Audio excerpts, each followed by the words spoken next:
Allez, salut le trappeur Picard, comment ça va? Bon, allez, aujourd'hui une nouvelle vidéo. Vous savez que j'essaie de faire l'autonomie. L'autonomie est compliquée. J'essaie de faire des économies aussi, surtout, encore plus compliqué. Surtout avec le monde actuel où on fait tout pour pas qu'on fasse des économies.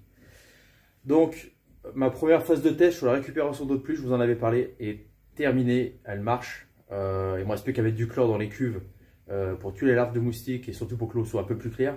Parce que là, franchement, l'eau des toilettes, c'est quelque chose. Il ne me restera plus qu'à raccorder une double sortie pour la machine à laver. Ça sera fait prochainement. Grâce au passe à sortir, maintenant, quand on est nul en plomberie, on peut faire beaucoup de choses. Donc, la machine à laver est de ce côté. Et là, ce qui nous intéresse, c'est à côté. Par ailleurs, jugez pas le travail que j'ai fait. Je ne suis pas plombier du tout. Là, je suis parti à l'aventure, comme on dit, purement. Là, c'est YouTube et mon ami, et voilà, les amis, les connaissances, le travail, tout ce qui s'ensuit. J'ai posé beaucoup de questions pour essayer de trouver une solution. Donc pour l'instant, entre guillemets, c'est moche, mais ça marche. Donc là, j'ai juste mis ça, c'est au cas où. Normalement, il n'y a pas de fuite, mais au cas où. Donc là, en fait, voilà, ça part aux toilettes. Donc ici, il y aura un... Bon, ça sera refait proprement, hein. Mais là, il y aura un raccord en T pour partir vers la machine à laver.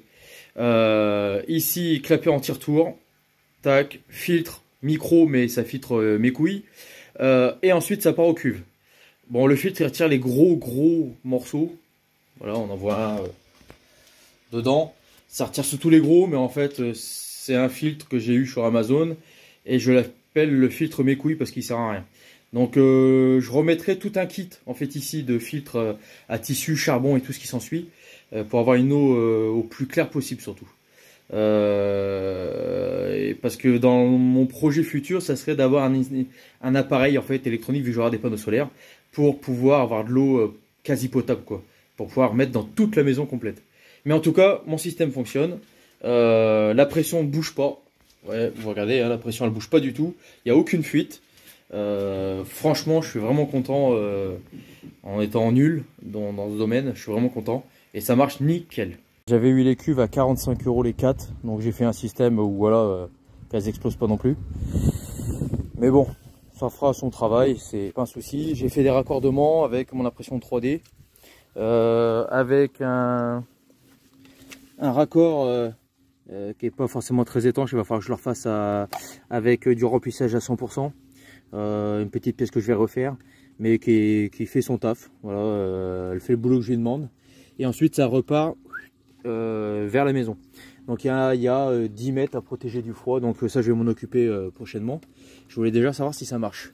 Et le principe de fonctionnement, c'est que j'ai un bassin de 2000 litres avec ma pompe. Où il y a mes poissons, bien sûr, de temps en temps. Là, cet hiver, je les retire. Et je vais mettre un filtre ici. Donc, je vais mettre un pré-filtre déjà de ma pompe. Dès que le niveau monte au maximum, il retire 1000 litres et les 1000 litres automatiquement repartent dans les cuves. Donc celle-là est à la moitié et l'autre est à 3/4 et celle-là est vide bien sûr. Donc là il y a l'équivalent de 4000 litres de deux ronds de chlore qui fait 4 mètres cubes par cuve. Là c'est vraiment pour traiter au maximum, c'est l'objectif.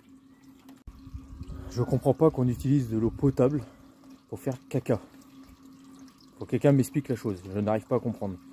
Tous les eaux usées de la maison, parce que je vais avoir 2 autres cuves qui vont être dans ma cave, où je vais essayer de récupérer la douche, le lavabo, ce genre de choses, pour pouvoir remettre dans une autre cuve qui va repartir dans le surpresseur.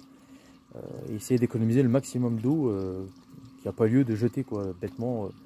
De toute manière, ça repart dans les stations de puration.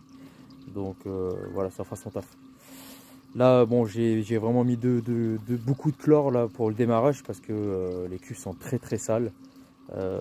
Donc là, ça va nettoyer parce que j'avais raclé le fond en fait j'ai fait l'erreur de racler le fond de mon bassin. Donc c'est pour surtout tuer aussi les larves de moustiques parce qu'il y en a beaucoup. Donc là actuellement il y a encore des poissons, c'est des alevins de carpe-coï dans le bassin qui mangent les larves. Mais dans les cuves j'avais rien. Donc ça va faire le nécessaire des deux côtés. Donc voilà, c'était une petite vidéo assez courte. Et je passe une petite dédicace à Jimmy, il se reconnaîtra. Système D, voilà.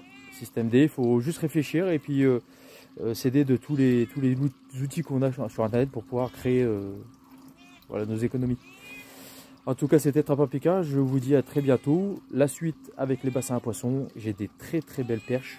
Donc je trouve, si quelqu'un connaît, hein, je fais une petite parenthèse, mais si quelqu'un a une idée de comment on peut les nourrir gratuitement, je suis preneur.